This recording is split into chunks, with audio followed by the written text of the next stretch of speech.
Good evening and welcome to the Business Day. I'm Herman Green. NCB says it has made some of its staff redundant while hiring others to fill new positions as part of changes to its business model. The bank says that model is to adopt its process to serve customers in a world where tech giants such as Apple, Google, and Amazon are now offering financial services.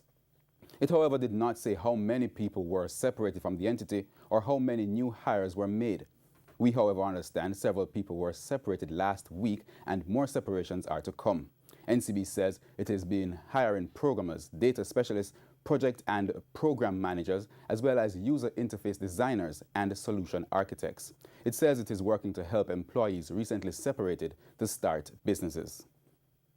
Oil rose on Thursday to its highest since May 2015 on concerns about supply risks due to unrest in Iran and another decline in U.S. inventories as refining activity hit a 12-year high.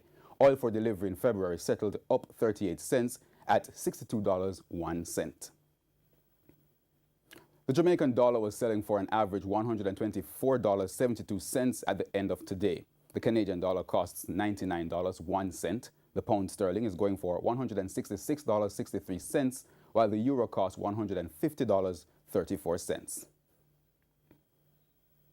The JSE index lost 64 points today, while the junior market index gained more than 5. The winners of the day included Barita Investments, Caribbean Cream, Dolphin Cove, Jamaica Broilers, JMMB Group, Main Event Entertainment, Scotia Group, and VM Investments.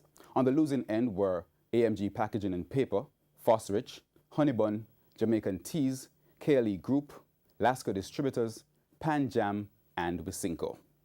And that's the Business Day. I'm Herman Green. Good evening.